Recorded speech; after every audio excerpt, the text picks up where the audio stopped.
Welcome to another Players to Watch episode, and today we're looking at budget defenders. So we'll first take a look at the 5 million defenders. Wes Morgan looks good value, as does Robert Huth, though Huth will miss the start of the season through suspension. But the Leicester centre-backs kept 15 clean sheets last season, though they may struggle to be as solid without the presence of Kante in midfield. Dawson is also a great option, a favourite of mine. West Brom keep plenty of clean sheets, and they played the best part of last season without their first choice goalkeeper. Dawson is very attacking as well, 4 goals from him, and unlucky not to pick up any assists from his 28 chances created. Williams is another solid option at 5 million. Swansea keep a few clean sheets, especially at home, so he's good for rotation, and he usually picks up the bonus points when they do. And Van Aanholt is one of the most attacking defenders in the game, 6 goals and 4 assists for him last season, with great underlying stats too. The big question mark over him is whether Sunderland will still keep clean sheets without Sam Allardyce as manager. But now we'll move on to the 4.5 options in defence. McAULEY looks great value, cheaper than Dawson and just as nailed on, though with slightly less of an attacking threat. Fernandez is an alternative to Williams at Swansea. Neil Taylor is also 4.5, but those two don't offer as much attacking threat or potential for bonus points as Ashley Williams. Kone looks a good alternative to Van Aanholt.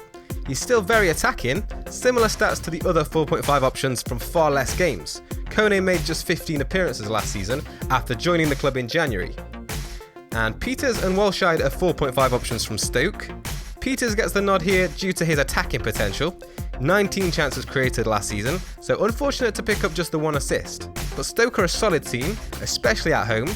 Butland's a great goalkeeper, and Peters is 0.5 million cheaper than Butland. So now I'm going to move on to some less popular 4.5 options that you also might want to consider.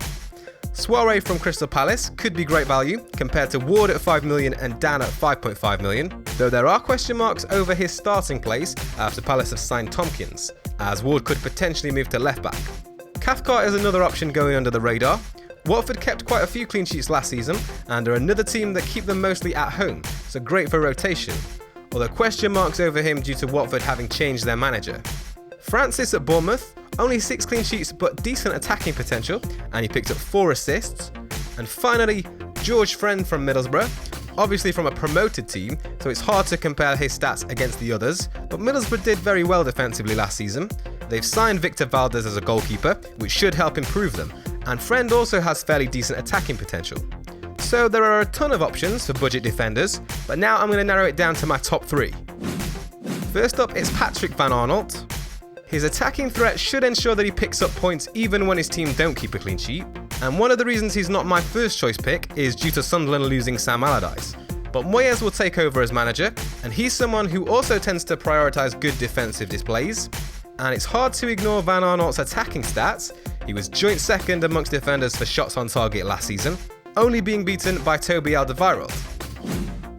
Next up is Ashley Williams, a good all-round defender in FPL, good for clean sheets, good for attacking potential, and good for bonus points. It also helps that Swansea mainly keep their clean sheets at home, so Williams is someone you could use as part of a defensive rotation. And my number 1 budget defender is Gareth McAULEY. For me, he's the best of all the 4.5 million options. West Brom are a team that always look to park the bus, and a lot of their goals tend to come from set pieces, which makes their defenders great options. I do think Dawson is worth the extra 0.5 million for the additional attacking potential that he offers, but at 4.5 million you can't go wrong with McAULEY.